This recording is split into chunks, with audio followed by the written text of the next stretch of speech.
Is he the bad one? Very bad. And are there ghosts?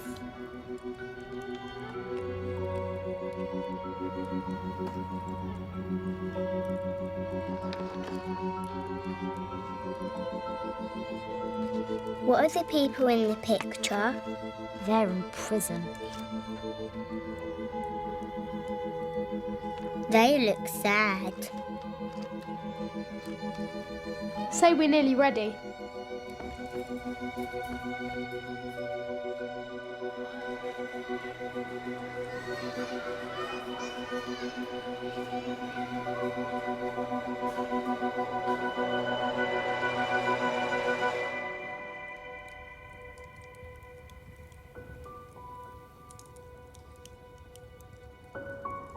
Ghosts, you say?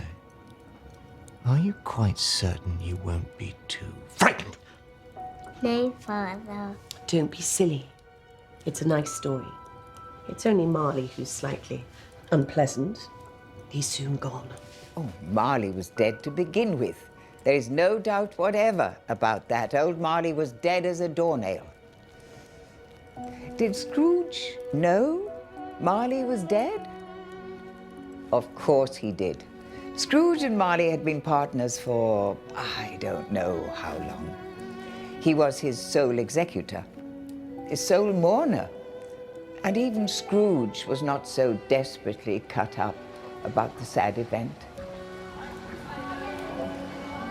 There is no doubt about that. This must be clearly understood, or nothing good can come of this story that I am about to relate.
Scrooge was a tight-fisted hand at the grindstone. Scrooge, a squeezing, wrenching, grasping, scraping, clutching, covetous old sinner.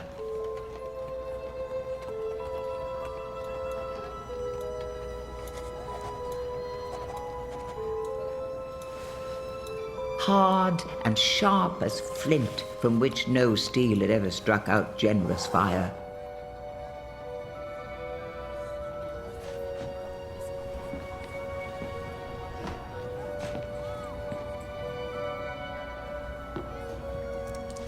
Secret and self-contained and solitary as an oyster. Once upon a time, of all the good days in the year, on Christmas Eve, old Scrooge sat busy in his counting house.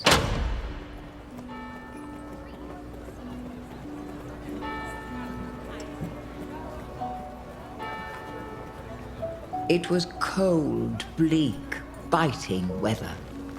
The door of Scrooge's counting house was open that he might keep his eye upon his clerk, who, in a dismal little cell beyond, was copying letters. Scrooge had a very small fire. The clerk tried to warm himself at the candle, in which effort, not being a man of strong imagination, he failed. A Merry Christmas, Uncle! Cried a cheerful voice.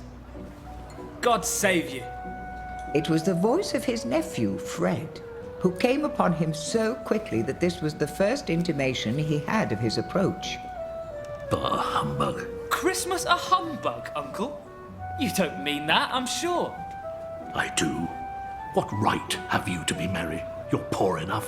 Come then, what right have you to be dismal? What reason have you to be morose? You're rich enough. Bah, humbug. Don't be cross, Uncle. What else can I be when I live in such a world of fools as this? What's Christmas time to you but a time for paying bills without money? A time for finding yourself a year older, but not an hour richer? If I could work my will, every idiot who goes about with Merry Christmas on his lips should be boiled with his own pudding and buried with a stake of holly through his heart. Uncle!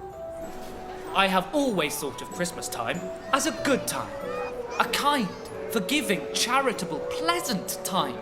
The only time I know of in the long calendar of the year when men and women seem by one consent to open their shut-up hearts freely. And to think of people below them as if they really were fellow passengers to the grave, and not another race of creatures bound on other journeys. And therefore, Uncle, though it has never put a scrap of gold or silver in my pocket, I believe that it has done me good, and will do me good. And I say God bless it. The clerk involuntarily applauded, becoming immediately sensible of the impropriety. Let me hear another sound from you and you'll keep your Christmas by losing your situation. Don't be angry, Uncle. Come, dine with us tomorrow. Thank you, but no. But why? Why? Why did you get married? Because I fell in love. Because you fell in love. Good afternoon. I want nothing from you. I ask nothing of you. Why cannot we be friends? Good afternoon. I am sorry, with all my heart, to find you so resolute. We have never had any quarrel to which I have been a party. But I have made the trial in homage to Christmas, and I'll keep my Christmas honour to the last. So a Merry Christmas, Uncle. Happy New Year. Good afternoon. Good afternoon. His nephew left without an angry word notwithstanding. He stopped at the outer door to bestow the greetings of the season on the clerk, who, cold as he was warmer than Scrooge, for he returned them cordially. There's another fellow, my clerk, with 15 shillings a week and a wife and family, talking about a Merry Christmas. I'll retire to a madhouse. You'll want all day tomorrow, I suppose. If quite convenient, sir. It's not convenient, and it's not fair. If I was to stop half a crown for it, you'd think yourself ill-used, I'll be bound. You don't think me ill-used when I pay a day's wages for no work? It is only once a year, sir. A poor excuse for picking a man's pocket every 25th of December. But I suppose you must have the whole day. Be here all the earlier next morning. The clerk promised that he would, and Scrooge walked out with a growl. The office was closed in a twinkling, and the clerk ran home to Camden Town as hard as he could pelt to play at blind man's buff.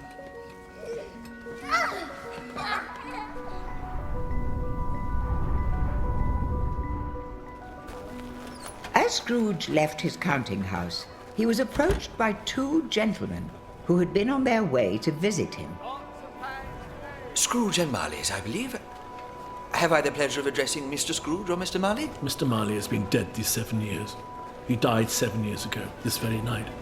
We have no doubt his liberality is well represented by his surviving partner. Good afternoon. At this festive season of the year, it is more than usually desirable that we should make some slight provision for the poor and destitute, who suffer greatly at the present time. Take pity on us, sir. We've got no lodgings. Many thousands are in want of common necessaries. Hundreds of thousands are in want of common comforts, sir. Are there no prisons? Plenty of prisons. And the union workhouses, are they still in operation? They are. I wish I could say they were not. The treadmill and the poor law are in full vigour then? Both very busy, sir. I was afraid from what you said at first that something had occurred to stop them in their useful course. I'm very glad to hear it. Under the impression that they scarcely furnish Christian cheer of mind or body to the multitude, a few of us are endeavouring to raise a fund to buy the poor some meat and drink and means of warmth. We choose this time because it is a time of all others when want is keenly felt and abundance rejoices. What shall I put you down for? Nothing. You wish to be anonymous? I wish to be left alone. Since you ask me what I wish, gentlemen, that is my answer. I don't make merry myself at Christmas, and I can't afford to make idle people merry. I help to support the establishments I've mentioned. They cost enough, and those who are badly off must go there.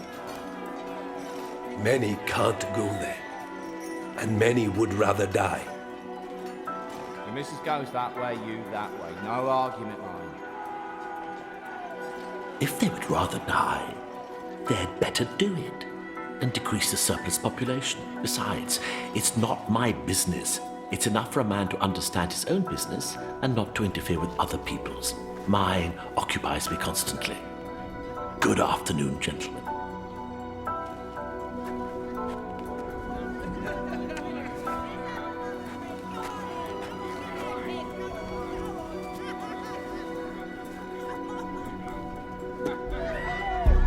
Hurry along there. No talking.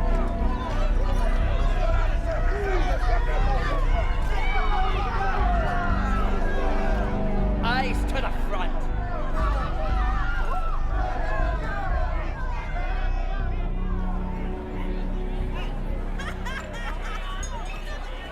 Another gin, waiter.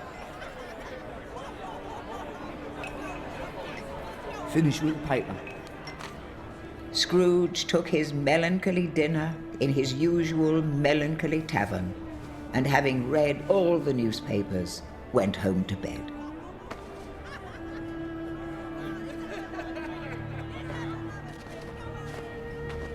Jerry, it's Christmas, Gov.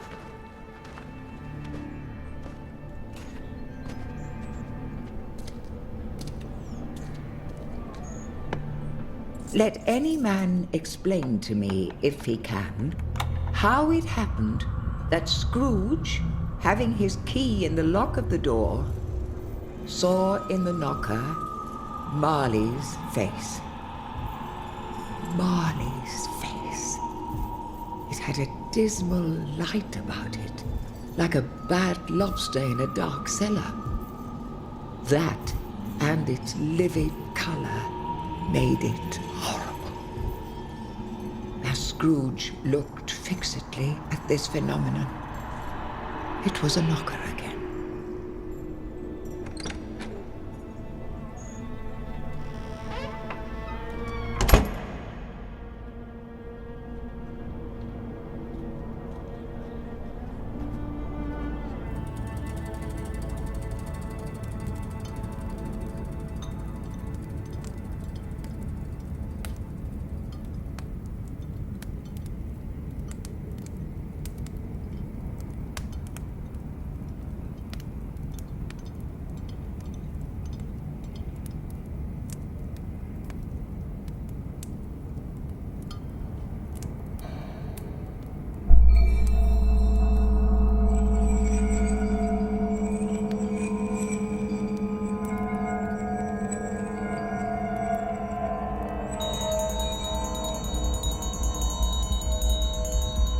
The bells ceased as they had begun, together.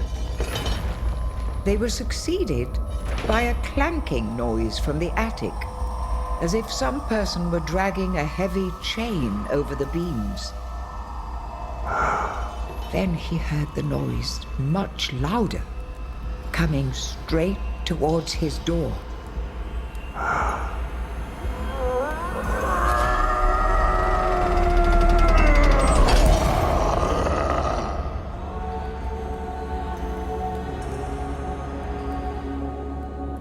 What do you want with me?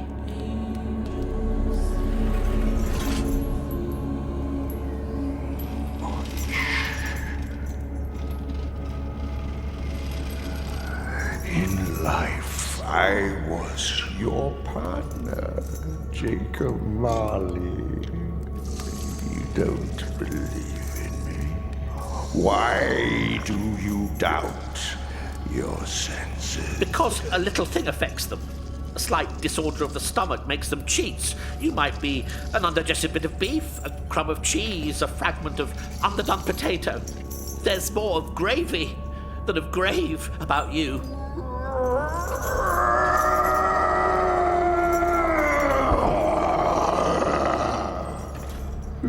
So why do spirits walk the earth? And why do they come to me? It is required of every man that the spirit within him should walk among his fellow man and travel far and wide. And if that spirit goes not forth in life, it is condemned to do so after death. Woe is me. You are fettered? I wear the chains I forged in life. I made it link by link and yard by yard. I girded it on, and of my own free will I wore it. Is its pattern strange to you? Or would you know the weight and length of the strong coil you wear yourself? It was full as heavy and as long as this 7 Christmases ago, and you have labored on it since. Jacob, tell me more. Speak comfort to me. I have none to give. But you are always a good man of business, Jacob. Business? Oh, mankind was my business. The common welfare was my business. Charity, mercy, and benevolence were all my business.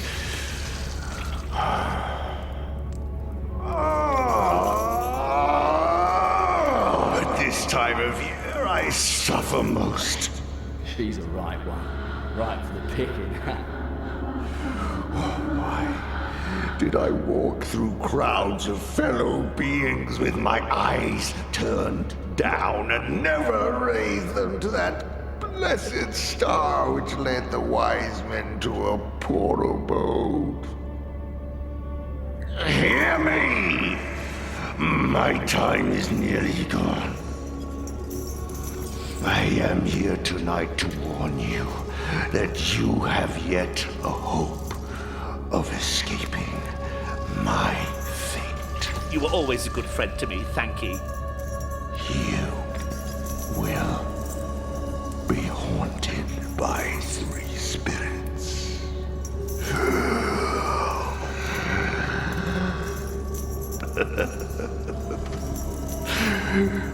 Expect the first when the bell tolls midnight. Look to see me no more, and remember what has passed between us.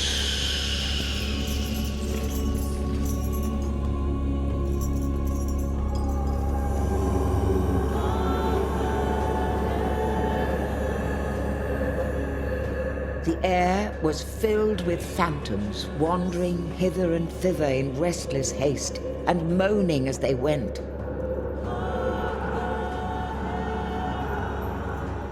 Every one of them wore chains like Marley's ghost.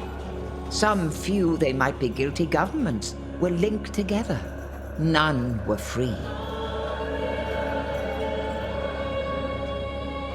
Many had been personally known to Scrooge in their lives. He had been quite familiar with one old ghost who cried piteously at being unable to assist a wretched housekeeper with an infant whom it saw below upon a doorstep. Whether these creatures faded into mist, or mist enshrouded them, he could not tell.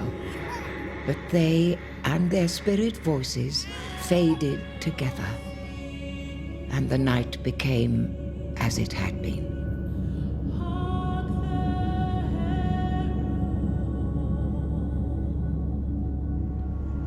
The Ghost of Christmas Past.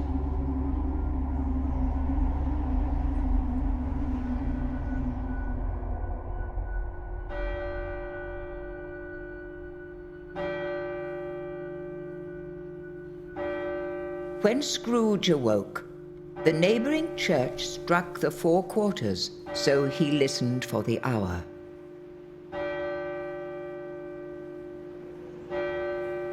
"12. Marley's ghost bothered him exceedingly. Was it a dream or not? Are you the spirit whose coming was foretold me? I am the ghost of Christmas past. Your past. What business brought you here? Your welfare.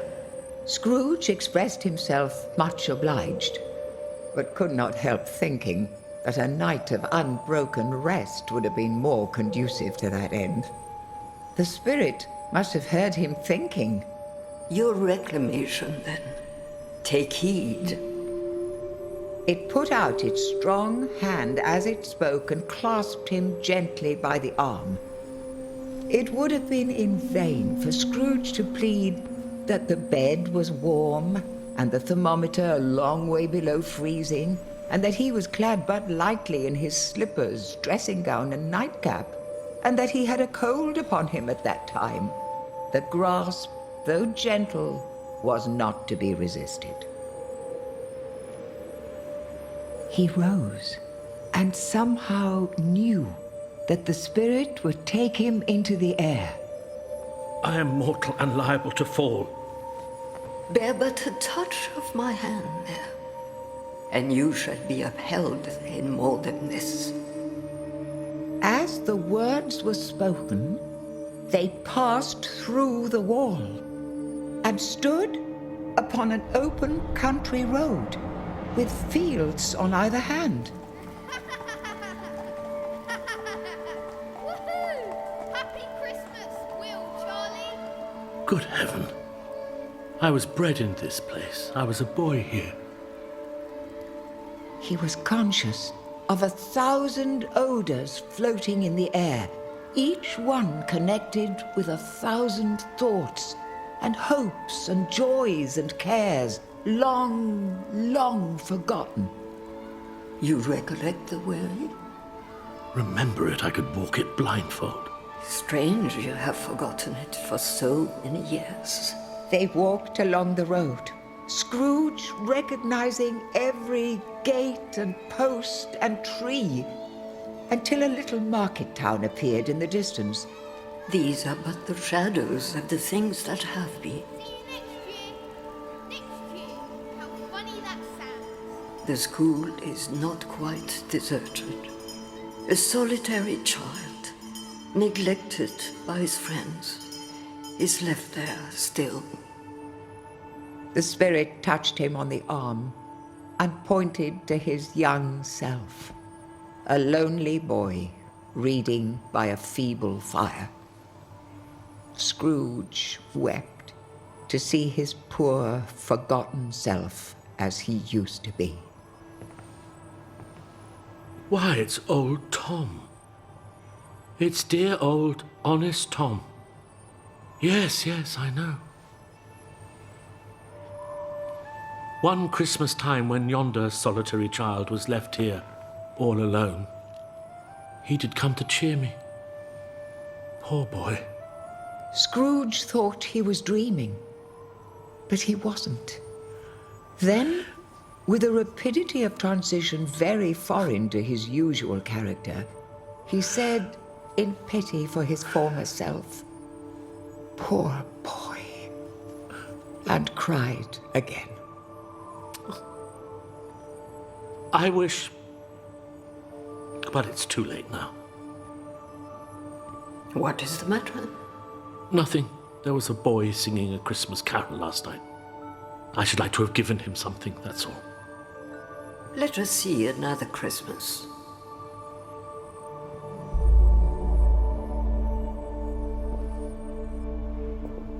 He was not reading now, but walking up and down despairingly. Scrooge looked at the ghost, and with a mournful shaking of his head, glanced anxiously towards the door.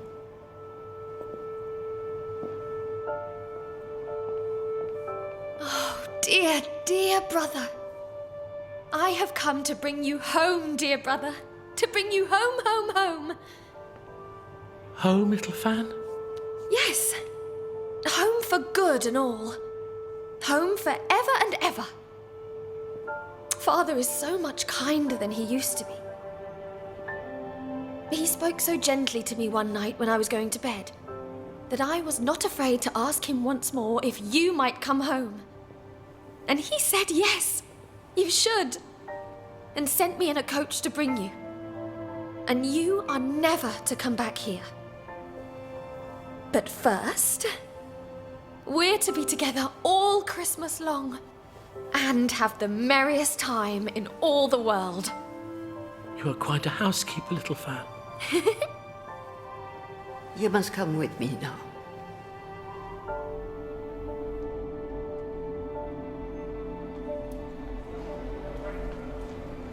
Do you know this place? Know it, of course I know it. Was I not apprenticed here? Scrooge's former self, now grown a young man, came briskly in, accompanied by his fellow prentice.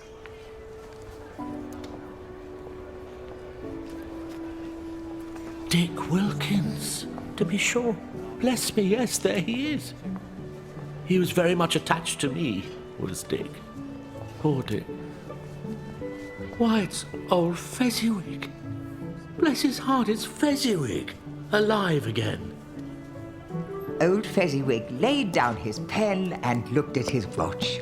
He rubbed his hands, adjusted his capacious waistcoat, and called out in a comfortable, oily, rich, fat, jovial voice. Yo-ho there, Ebenezer! Yo-ho, my boys! No more work tonight. Christmas, Ebenezer. Hilly-ho! Clear away, my lads, and let's have lots of room here. Clear away. It was done in a minute. The floor was swept and watered, and the lamps were trimmed, and the warehouse was as snug and warm and dry and bright a ballroom as you would desire to see upon a winter's night. In came a fiddler with a music book and went up to the lofty desk and made an orchestra of it and tuned like 50 stomach aches. In came Mrs. Fezziwig, one vast, substantial smile. In came the 3 Miss Fezziwigs, beaming and lovable. In came the 6 young followers, whose hearts they broke. In came all the young men and women employed in the business. In came the housemaid with her cousin the baker. In came the cook with her brother's particular friend, the milkman. In came the boy from over the way who was suspected of not having board enough from his master.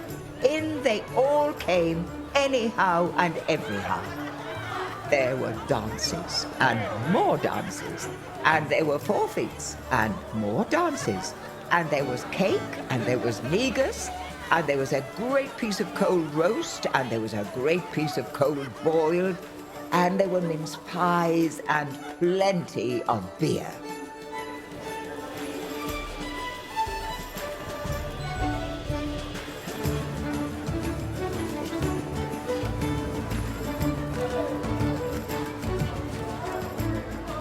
During the whole of this time, Scrooge had acted like a man out of his wits. His heart and soul were in the scene, and with his former self. It was not until now, when the bright face of his former self was turned from them, that he remembered the ghost, and became conscious that it was looking full upon him. A small matter to make these silly folks so full of gratitude. Small? Why, is it not small? He has spent but a few pounds. Is that so much that he deserves this praise?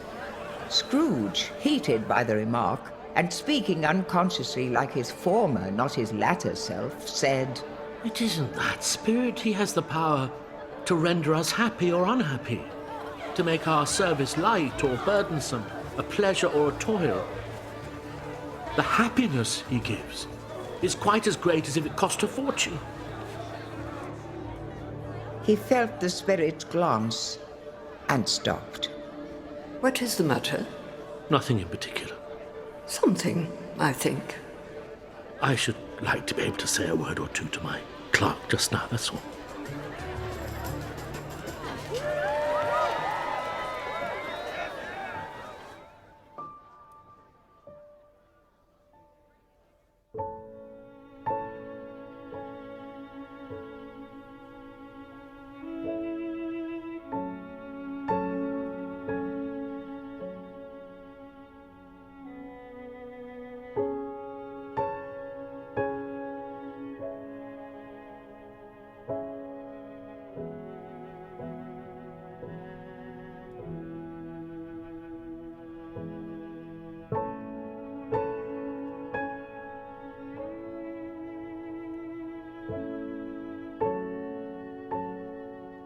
We must away to your sister.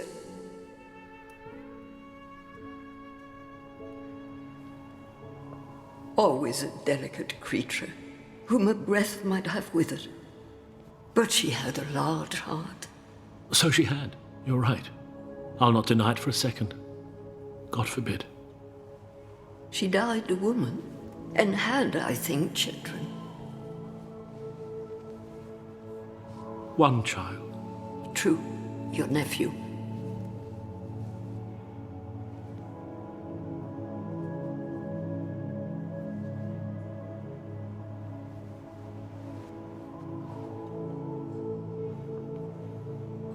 My time grows short, quick.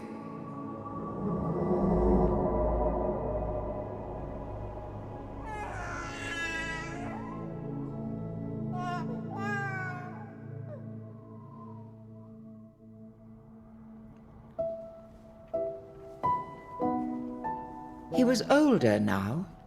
His face had begun to wear the signs of care and avarice. There was an eager, greedy, restless motion in the eye, which showed the passion that had taken root, and where the shadow of the growing tree would fall. He was sat by the side of a fair young girl, in whose eyes there were tears.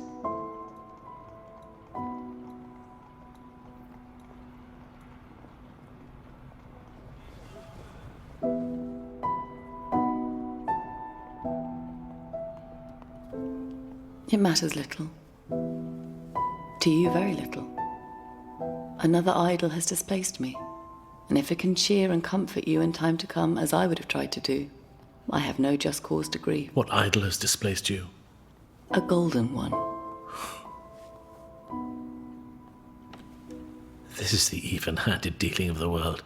There is nothing on which it is so hard as poverty, and there is nothing it professes to condemn with such severity as the pursuit of wealth. You fear the world too much.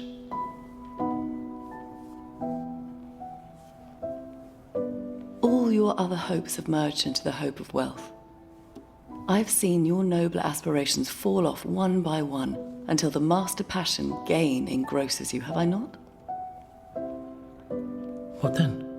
Even if I have grown so much wiser, what then? I'm not changed towards you. Am I? Our contract is an old one. It was made when we were both poor and content to be so, until, in good season, we could improve our worldly fortune by our patient industry. You are changed. When it was made, you were another man. I was a boy.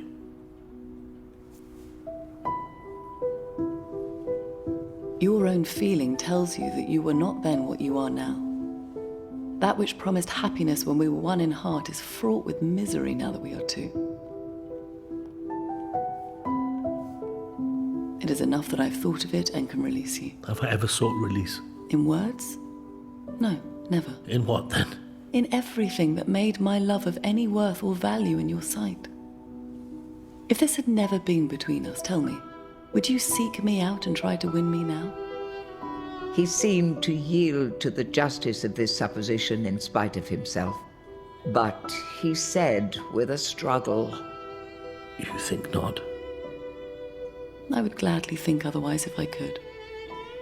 But if you were free today, tomorrow, yesterday, can I believe that you would choose a poor girl, you who now weigh everything by gain?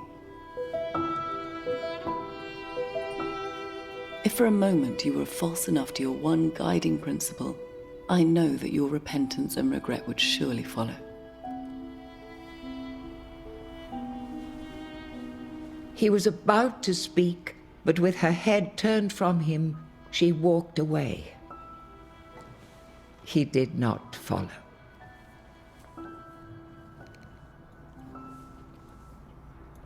Spirit, show me no more. Conduct me home. Why you delight to torture me? One shadow more. No more. I don't wish to see it. Show me no more. But the relentless ghost pinioned him in both his arms and forced him to observe what happened next.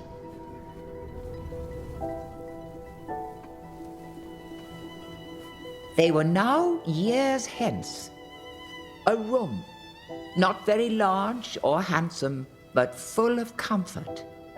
Near to the fire sat a beautiful young girl, so like that last that Scrooge believed it was the same, until he saw her, now a comely matron, sitting opposite her daughter.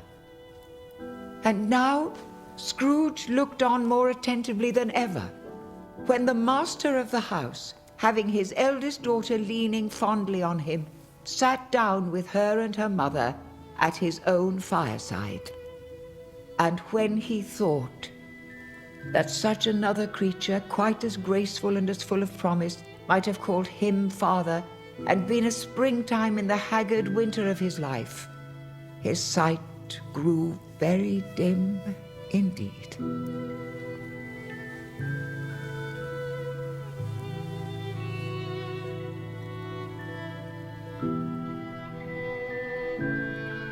Spirit, remove me from this place. I told you these were shadows of the things that have been. They are what they are. Do not blame me. Remove me. I cannot bear it. He turned upon the ghost, and seeing that it looked upon him with a face in which in some strange way there were fragments of all the faces it had shown him, wrestled with it. He was conscious of being exhausted and overcome by an irresistible drowsiness.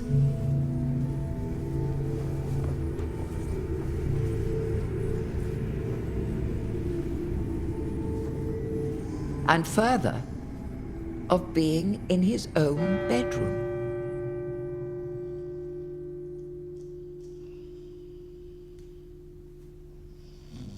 The ghost of Christmas present.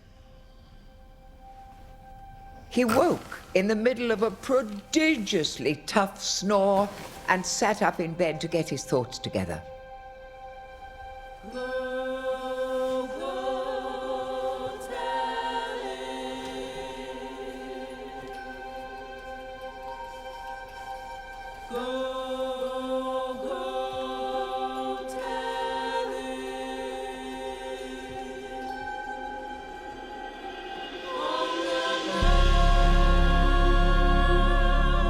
It was his own room. There was no doubt about that. But it had undergone a surprising transformation.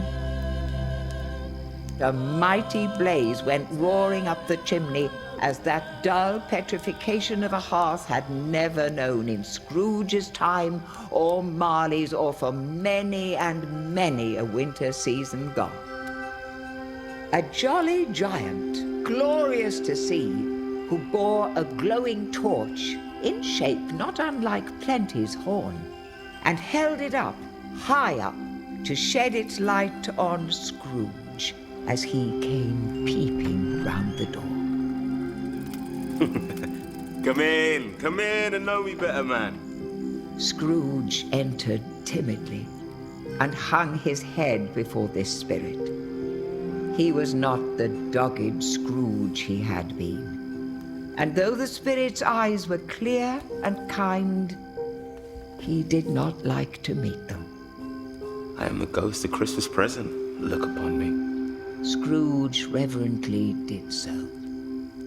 It was clothed in one simple green robe, bordered with white fur.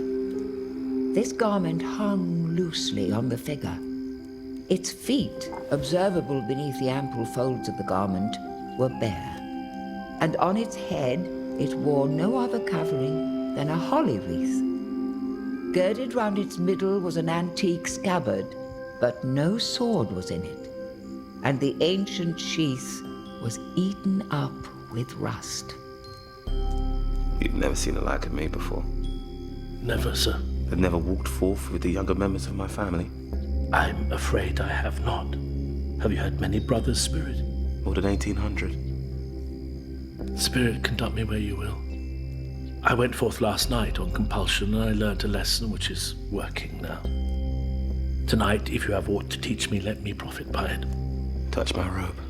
Scrooge did as he was told and held it fast.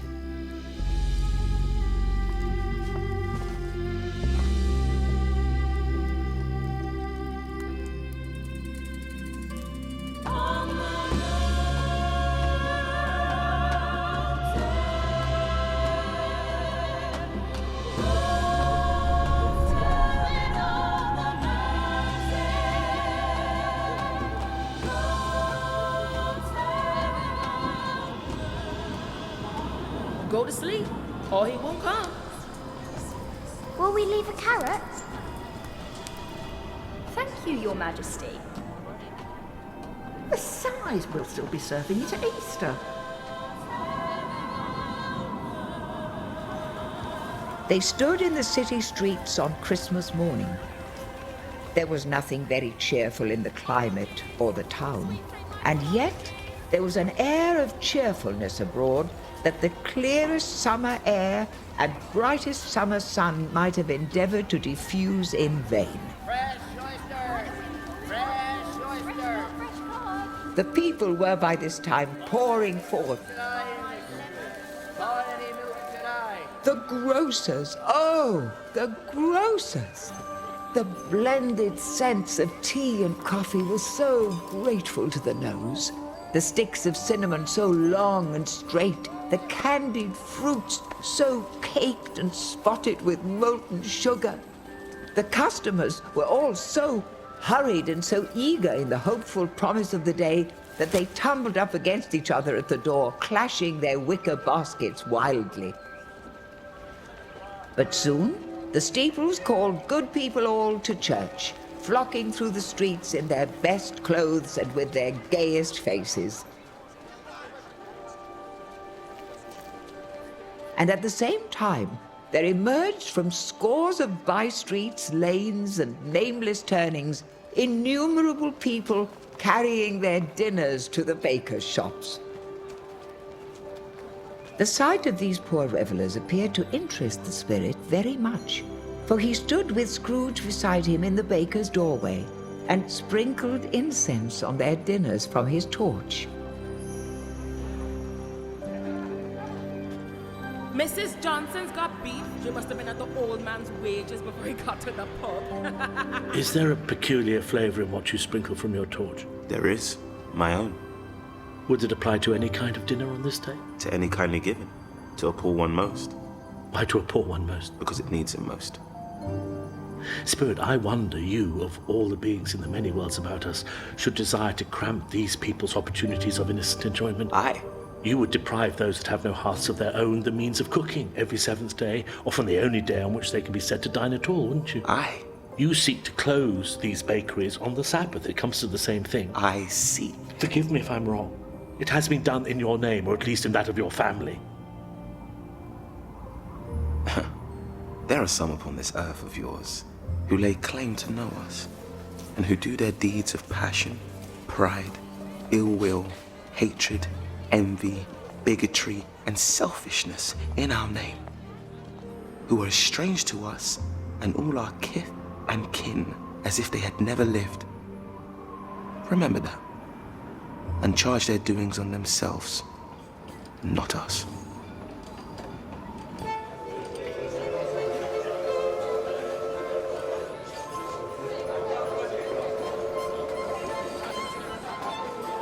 I hope Martha doesn't lose the penny she's saved for the train. She mustn't. I'll miss her.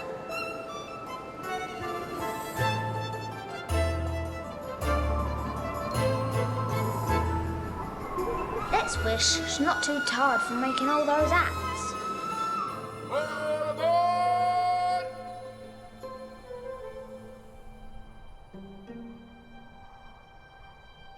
Bob had but 15 bob a week.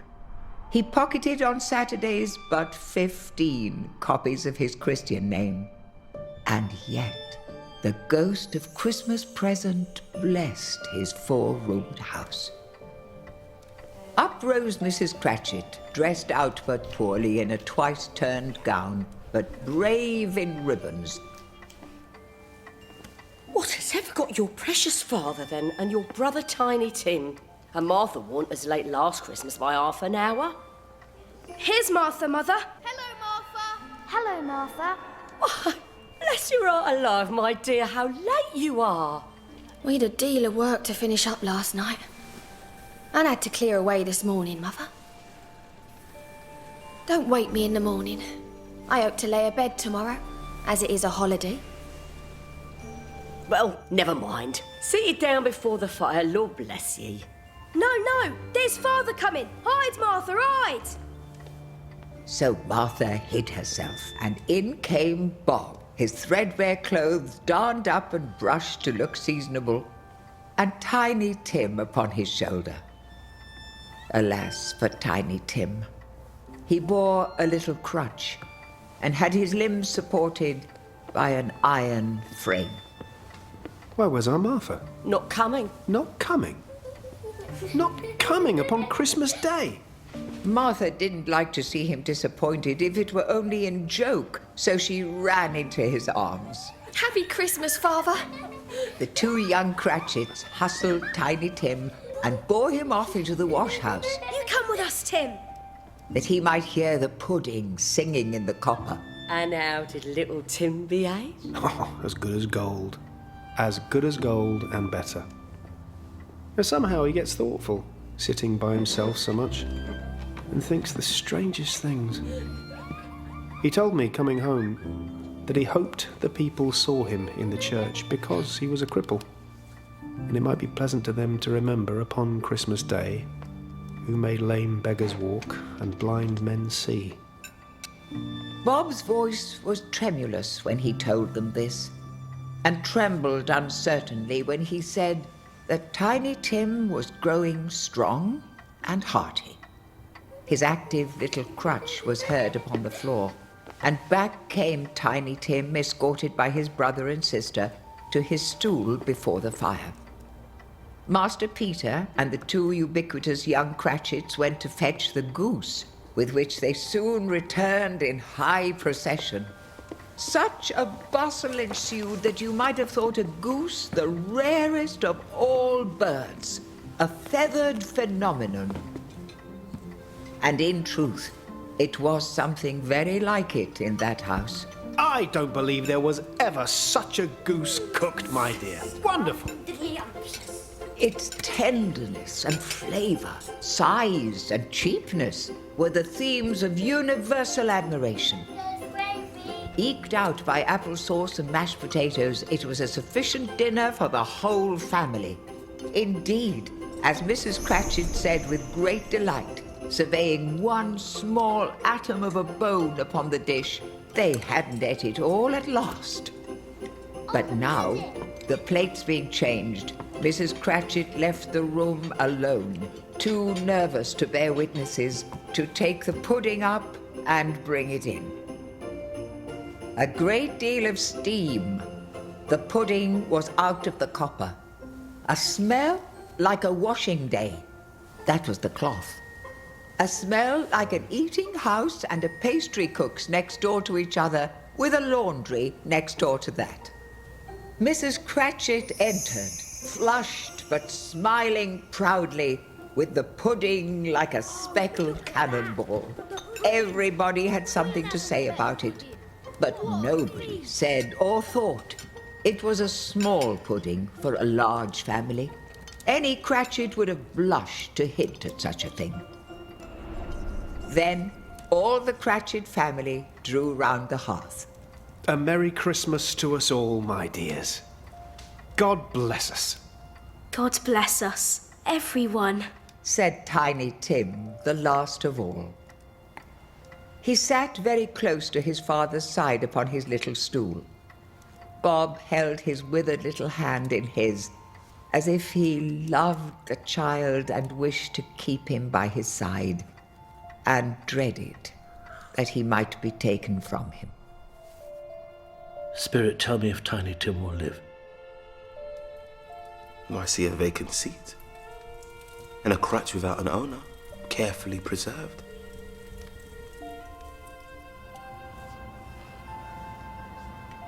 If these shadows remain unaltered by the future, the child will die. No, kind spirit, say he will be spared. If these shadows remain unaltered by the future, no other of my race will find him here. What then? If he be like to die, he had better do it and decrease the surplus population. Scrooge hung his head to hear his own words quoted by the spirit. Man, if man you be in heart, not stone, forbear that wicked cant until you have discovered what the surplus is and where it is. Will you decide what men shall live and what men shall die? It may be that in the sight of heaven, you are more worthless and less fit to live than millions like this poor man's child. Oh God! To hear the insect on the leaf pronouncing on the too much life among his hungry brothers in the dust. Scrooge bent before the ghost's rebuke, and trembling cast his eyes upon the ground. But he raised them speedily on hearing his own name. To Scrooge. I'll give you Mr. Scrooge, the founder of the feast. The founder of the feast, indeed. I wish I had him here. I'd give him a piece of my mind to feast upon, and I hope he'd have a good appetite for it. My dear, the children. Christmas Day. I'll drink his health for your sake and the day's, not for his. Tiny Tim drank it last of all, but he didn't care 2p for it. Scrooge was the ogre of the family. They were not a handsome family. They were not well dressed. Their shoes were far from being waterproof. Their clothes were scanty, and Bob's might have known, and very likely did, the inside of a pawnbroker's. But they were happy, grateful, pleased with one another, and contented all the time. Scrooge had his eye upon them, and especially on Tiny Tim, until the last.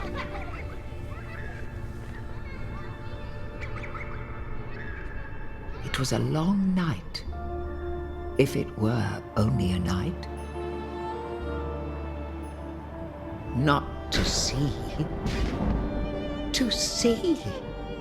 To Scrooge's horror, looking back, he saw the last of the land, and his ears were deafened by the thundering of water as it rolled and roared. Mind yourself, Harry. Don't drop the turkey. Hold on. Built upon a dismal reef of sunken rocks on which the waters chafed and dashed, there stood a solitary lighthouse. There's Christmas for you. But even here, every man among them hummed a Christmas tune. Again the ghost sped on above the black and heaving sea,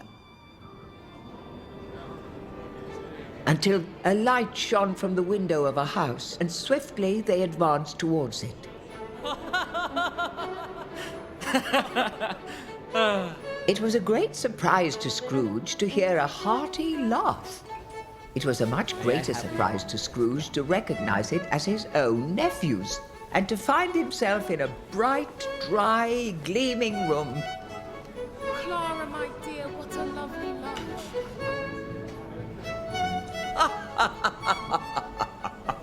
Laughed Fred. It is a fair, even-handed, noble adjustment of things that while there is infection in disease and sorrow, there is nothing in the world so irresistibly contagious as laughter and good humor. He said that Christmas was a humbug, and he believed it too. Oh, more shame for him, Fred. He's a comical old fellow, that's the truth. And not so pleasant as he might be. However, his offences carry their own punishment, and I have nothing to say against him. I'm sure he's very rich. At least you always tell me so. His wealth is of no use to him. He doesn't make any good with it. He doesn't make himself comfortable with it. He hasn't the satisfaction of thinking that he is ever going to benefit us with it. Oh, I have no patience with him. Oh, I have. I'm sorry for him. Couldn't be angry with him if I tried. Who suffers by his ill whims? Himself. Always. Here he takes it into his head to dislike us, and he won't come and dine with us. And what's the consequence? He doesn't lose much of a dinner. Indeed. I think he loses a very good dinner. Well, I'm very glad to hear it, because I haven't great faith in these young housekeepers. What do you say, Topper? Topper had clearly got his eye on one of the ladies, for he answered that a bachelor was a wretched outcast who had no right to express an opinion on the subject. Fred revelled in another laugh, and as it was impossible to keep the infection off... A Merry Christmas and a Happy New Year to the old man. Well, he wouldn't take it from me, but he may have it. Let us make a toast to Uncle Scrooge.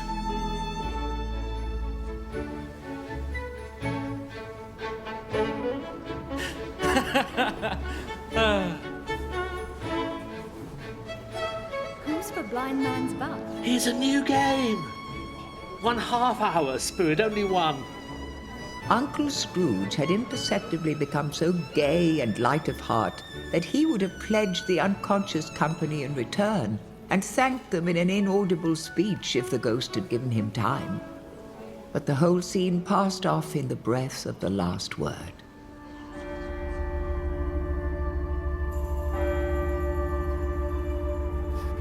Hark. My life upon this globe is very brief. The chimes were ringing the 11:15 at that moment.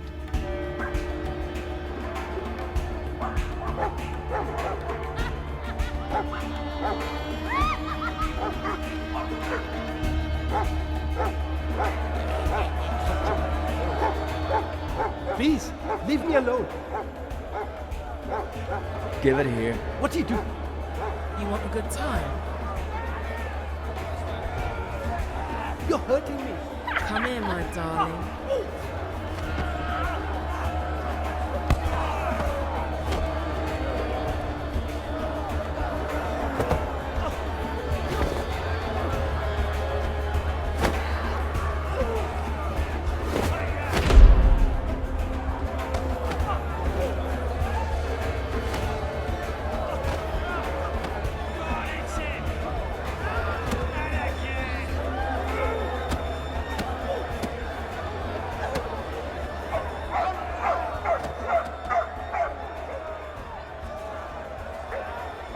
Pull your razor, Jim.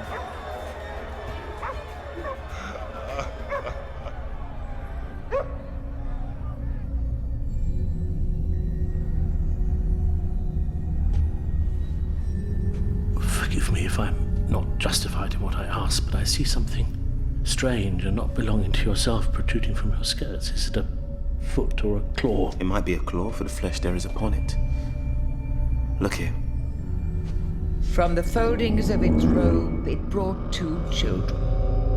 Wretched, abject, frightful, hideous, miserable. They knelt down at its feet and clung upon the outside of its garment. Oh man, look here. Look! Look, down here! They were a boy and a girl. Yellow, meager, ragged, scowling, wolfish, but prostrate too in their humility. Where angels might have sat enthroned, devils lurked and glared out menacing. No change, no degradation, no perversion of humanity has monsters half so horrible and dread. Scrooge started back, appalled. Having them shown to him in this way, he tried to say they were fine children, but the words choked themselves rather than be parties to a lie of such enormous magnitude. Spirit, are they yours? They are man's, and they cling to me, appealing from their fathers. This boy is ignorance, this girl is want.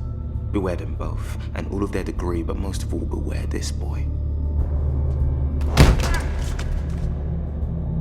For on his brow I see that written which is doom, unless the writing be erased. Have they no refuge or resource?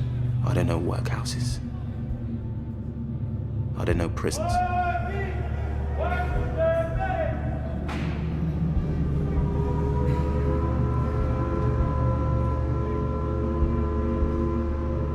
The ghost of Christmas yet to come.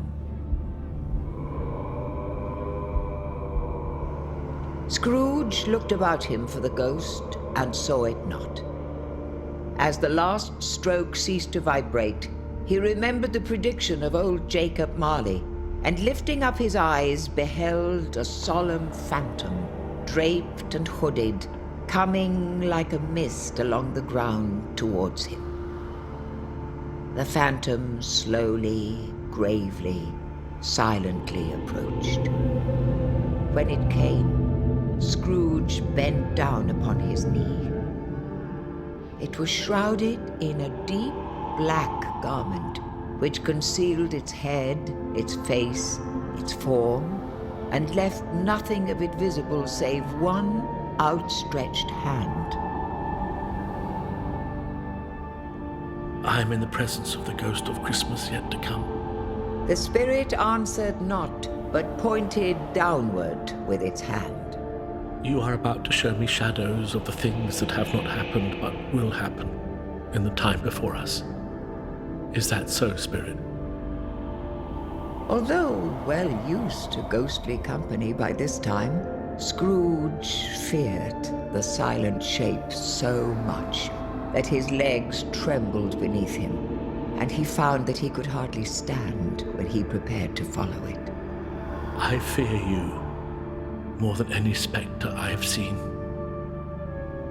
But as I know your purpose is to do me good, and as I hope to live to be another man from what I was, I am prepared to bear your company and do it with a thankful heart. Lead on. Lead on. The night is waning fast, and it is precious time to me, I know.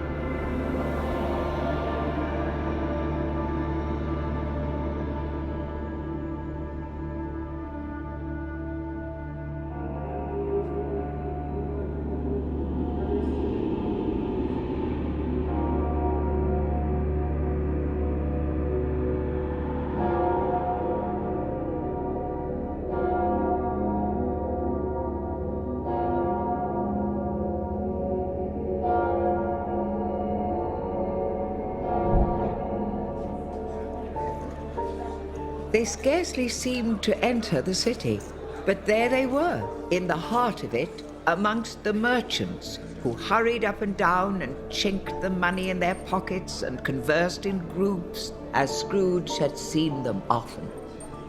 The spirit stopped beside one little knot of businessmen. Observing that the hand was pointed to them, Scrooge advanced to listen to their talk.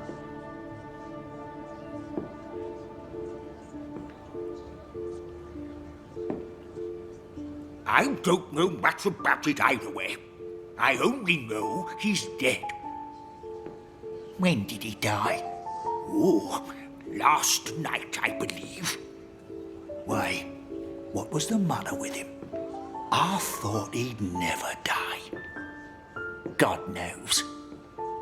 What has he done with his money? Yeah, well, I haven't heard. Left it to his company, perhaps. He hasn't left it to me. That's all I know. Oh, it's likely to be a very cheap funeral. For upon my life, I don't know of anybody to go to it.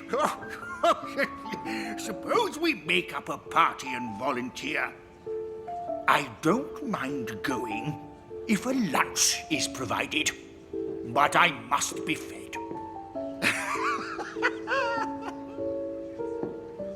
Scrooge was at first inclined to be surprised that the spirit should attach importance to conversations apparently so trivial. But feeling assured that they must have some hidden purpose, he set himself to consider what it was likely to be. But nothing doubting that to whomsoever they applied, they had some latent moral for his own improvement.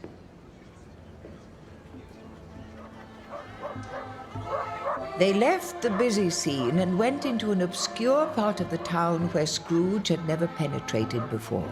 You've had the pipe long enough. Pass it on. The ways were foul. Cut your liver out. The shops and houses wretched. The people half-naked, drunken, slipshod, ugly.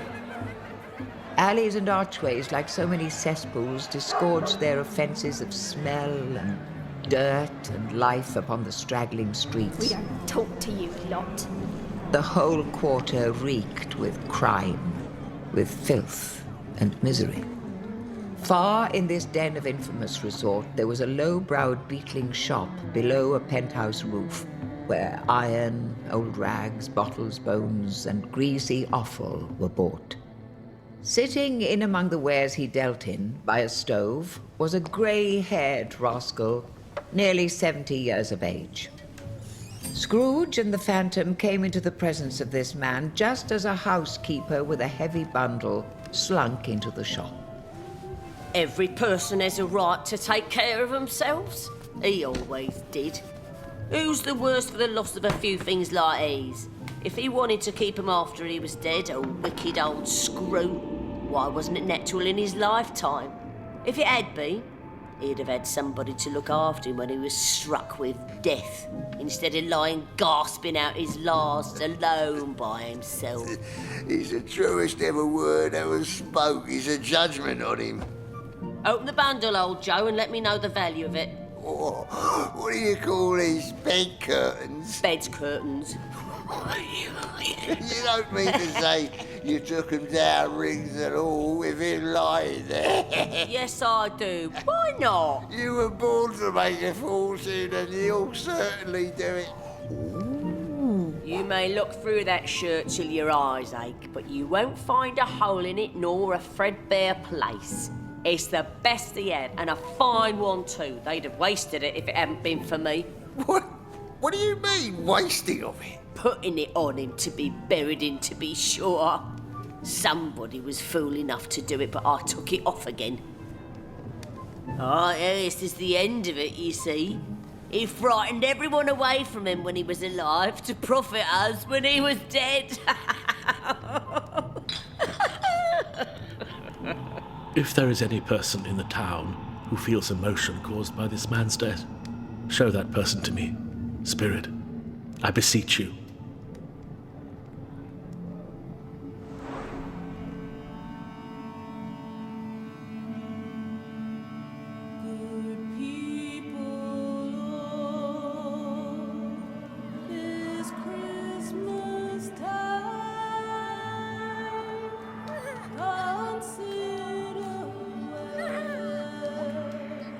She's worried to death by it all.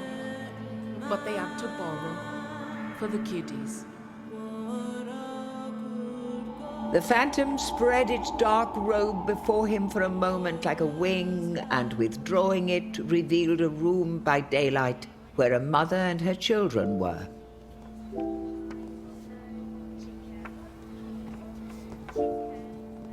She was expecting someone, and with anxious eagerness, for she walked up and down the room, started at every sound, looked out from the window, glanced at the clock. At length, the long-expected knock was heard. She hurried to the door and met her husband, a man whose face was careworn and depressed, though he was young. There was a remarkable expression in it now, a kind of serious delight, of which he felt ashamed, and which he struggled to repress. Is it good or bad? Bad.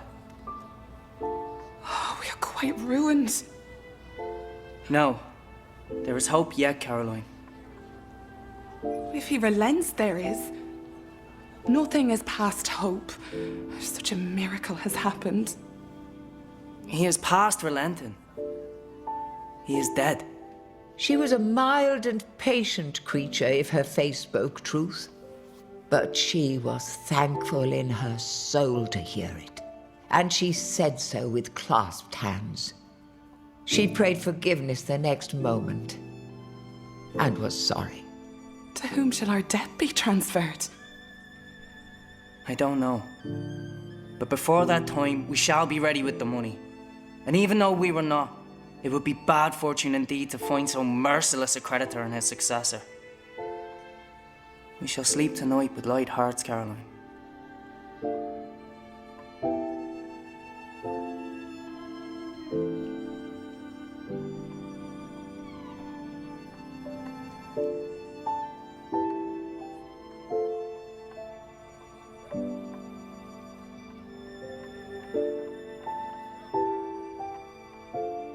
Let me see some tenderness connected with her death.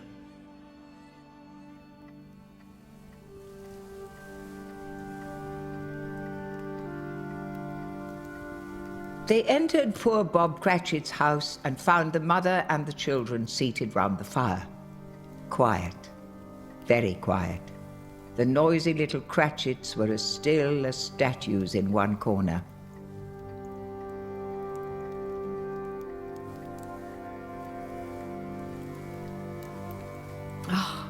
The mother laid her work upon the table and put her hand up to her face. Colour hurts my eyes. It makes them weak by candlelight. And I wouldn't show weak eyes to your father when he comes home for the world. It must be near his time. Pass it, rather. But I think he's walked a little slower than he used these few last evenings, Mother. I have known him walk with Tiny Tim upon his shoulder very fast indeed. And so have I, often. His father loved him so that it was no trouble. Oh, and there is your father at the door. Two young Cratchits got upon his knees and laid each child a little cheek against his face. Don't mind it, Father. Don't be grieved. Bob was very cheerful with them and spoke pleasantly to all the family. He looked at the work upon the table, the shroud that would clothe his son, and praised the industry and speed of Mrs. Cratchit and the girls. They would be done long before Sunday, he said. You went today then, Robert? Yes, my dear. I wish you could have gone. It would have done you good to see how green a place it is where he will lay. But you'll see it often. I promised him that I would walk there on a Sunday. He broke down all at once. He couldn't help it.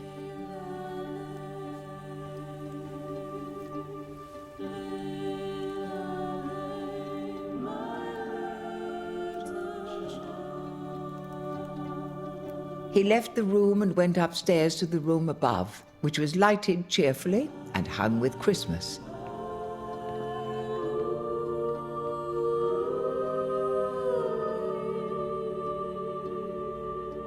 chair set close beside the child, and there were signs of someone having been there lately. Poor Bob sat down in it, and when he had thought a little and composed himself, he kissed the little face. My little child. My little child.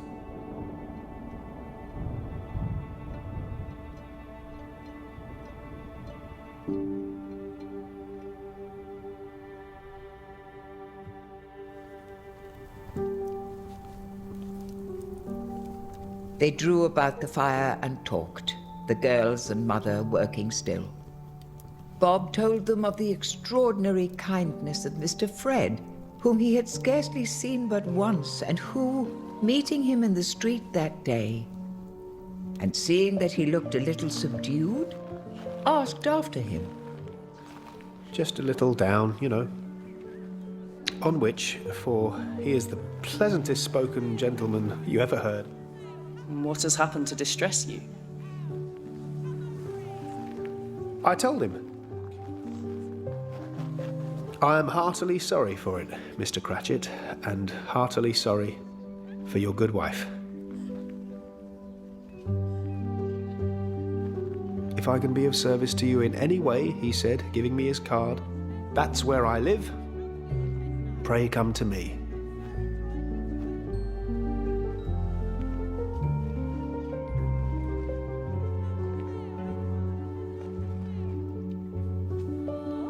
Now, it really seemed as if he had known our Tiny Tim and felt with us.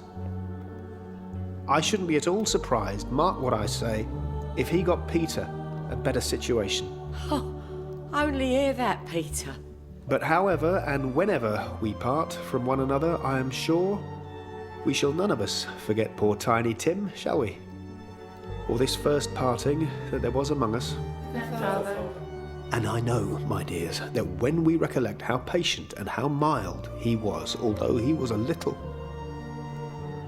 child, we shall not quarrel easily among ourselves and forget poor Tiny Tim in doing it.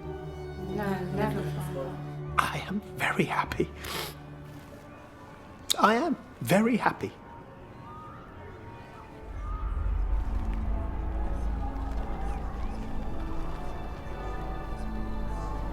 Spectre, something informs me that our parting moment is at hand. I know it, but I know not how. Tell me what man that was whom we saw lying dead.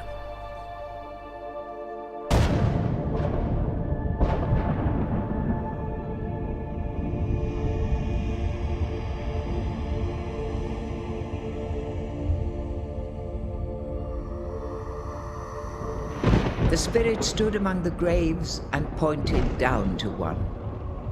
Scrooge advanced towards it, trembling.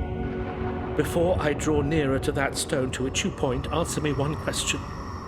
Are these the shadows of the things that will be, or are they shadows of things that may be only? Still the ghost pointed downward to the grave by which it stood. Men's courses will foreshadow certain ends to which, if persevered in, they must lead.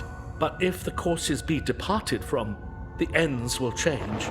Say it is thus with what you show me. The spirit was immovable as ever.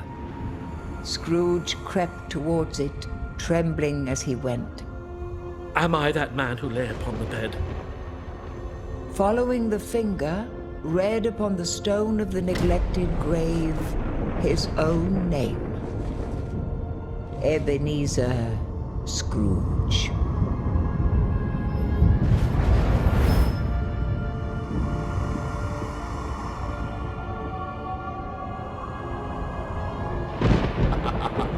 I hope he didn't die of anything catchy.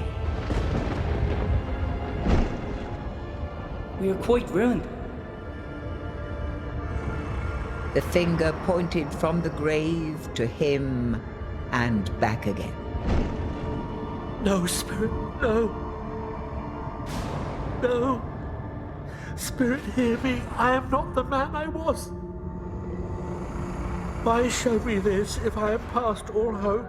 Good Spirit, assure me that I yet may change these shadows that you have shown me by an altered life. I will honour Christmas in my heart and try to keep it all the year. I will live in the past, the present, and the future. The spirits of all three shall strive within me. I will not shut out the lessons that they teach. Oh, tell me I may sponge away the writing on this stone. In his agony, he clasped the spectral body. It sought to free itself, but he was strong in his entreaty and detained it. The spirit, stronger yet, repulsed him. Holding up his hands in a last prayer to have his fate reversed, he saw an alteration in the phantom's hood. It shrank and collapsed down into a bedpost.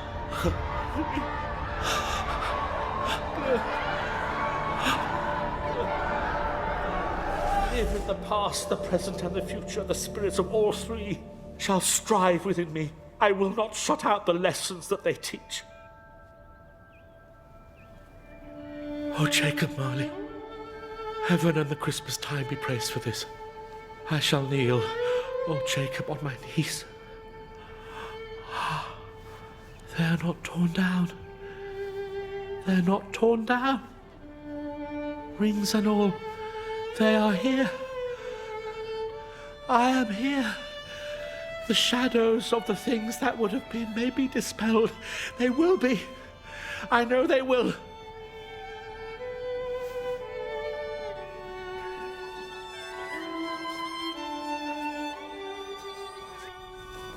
I don't know what to do. I am as light as a feather. I am as happy as an angel. I am as merry as a schoolboy. I am as giddy as a drunken man. A Merry Christmas to everyone. A Happy New Year to all the world. Hello there. Whoa. There's the saucepan that the gruel was in. There's the corner the ghost of Christmas present sat. There's the window where I saw the wandering spirits. It's all right, it's all true. It all happened. I don't know what day of the month it is. I don't know how long I've been among the spirits. I don't know anything. I'm quite a baby. Never mind, I don't care. I'd rather be a baby. Hello! Whoop! Hello there! Running to the window, he opened it and put out his head. No fog, no mist. Clear, bright, sweet, fresh air, merry bells. Oh, glorious, glorious. What's today, my fine fellow? Today? Why, Christmas Day. It's Christmas Day. I haven't missed it. The spirits have done it all in one night. They can do anything they like. Of course they can. Of course they can. Hello, my fine fellow. Do you know the poulterers in the next street but one? I should hope I did. An intelligent boy, a remarkable boy. Do you know whether they've sold the prize turkey that was hanging up there? Not the little prize turkey, the big one. What? The one as big as me? What a delightful boy. It's a pleasure to talk to him. Yes, my buck. He's hanging there now. Is it? Go and buy it. Walk, Ray. No, I am in earnest. Go and buy it and tell them to bring it here that I may give them the direction where to take it. Come back with the man and I'll give you a shilling. Come back with him in less than 5 minutes and I'll give you half a crown. I'll send it to Bob Cratchit's. He shan't know who sends it.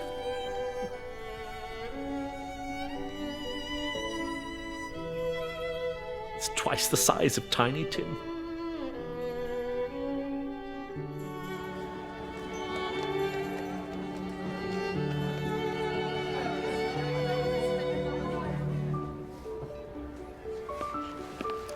He dressed himself, all in his best, and at last got out into the streets. He had not gone far when, coming on towards him, he beheld the gentleman who had accosted him the day before, and said Scrooge and Marley's, I believe. Dear sir, how do you do? I hope you succeeded yesterday. Mr. Scrooge? That is my name, and I fear it may not be pleasant to you. Allow me to ask your pardon. And will you have the goodness... Lord bless me. My dear Mr. Scrooge, are you serious? If you please, not a farthing less. A great many back payments are included in it, I assure you. Will you do me that favour? I don't know what to say to such munificence. Don't say anything, please. Come and see me. Will you come and see me? We will. Thank you. I am much obliged to you. I thank you 50 times. Bless you. The people were by this time pouring forth as he had seen them with the ghost of Christmas present. He walked about the streets and watched the people hurrying to and fro, and patted children on the head, and questioned beggars, and looked down into the kitchens of houses and up to the windows, and found that everything could yield him pleasure.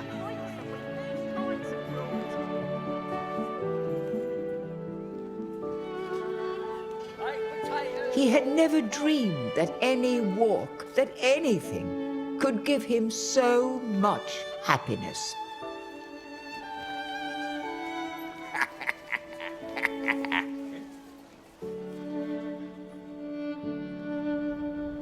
In the afternoon, he turned his steps towards his nephew's house.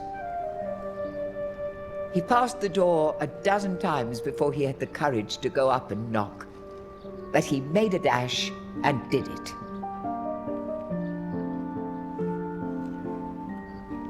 He opened the door gently and sidled his face in.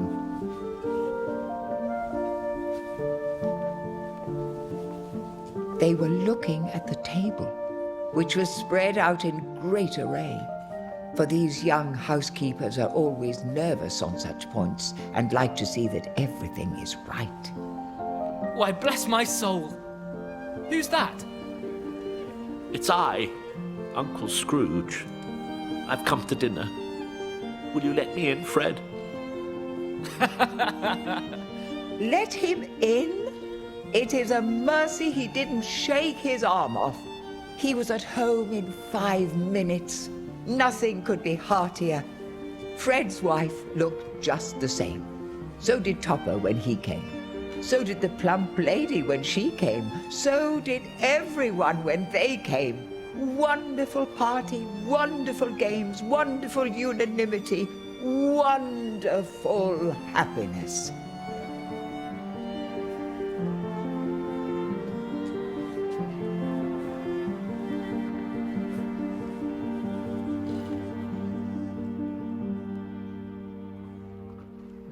But he was early at the office next morning. Oh, he was early there. If he could only be there first and catch Bob Cratchit coming late, that was the thing he'd set his heart upon. And he did it. Yes, he did. The clock struck 9. No Bob. 1:15. No Bob.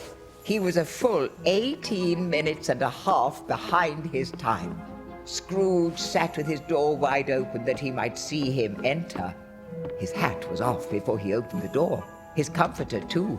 He was on his stool in a jiffy, driving away with his pen as if he were trying to overtake 9 o'clock. Hello. What do you mean by coming here at this time of day? I'm very sorry, sir. I am behind my time. You are? Yes, I think you are. Step this way, if you please. It's only once a year, sir. It shall not be repeated. I was making rather merry yesterday, sir. Now, I'll tell you what, my friend. I'm not going to stand this sort of thing any longer, and therefore, I am about to raise your salary. Bob trembled and got a little nearer to the poker. He had a momentary idea of knocking Scrooge down with it, holding him and calling to the people in the court for help and a straight waistcoat.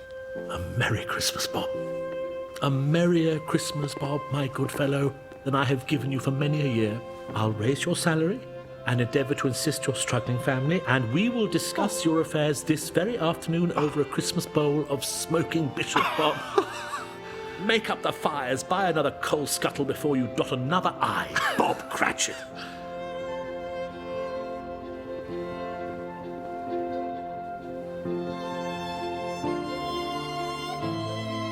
Scrooge was as good as his word. He did it all, and infinitely more. And to Tiny Tim, who did not die, he was a second father. He became as good a friend, as good a master, and as good a man as the good old city knew, or any other good old city, town or borough in the good old world. Some people laughed to see the transformation in him, but he let them laugh and heeded them little, for he was wise enough to know that nothing ever happened on the globe for good, at which some people had not had their fill of laughter at the outset. And since he knew such as these were blind anyway, he thought it just as well that their eyes should wrinkle up in laughter as have the malady in less attractive forms. He had no further intercourse with spirits, but lived life according to the total abstinence principle ever after. And it was said of him that he knew how to keep Christmas well, if any man in the world had such knowledge. Let that be truly said of us, and all of us. And as Tiny Tim observed, God bless us, everyone.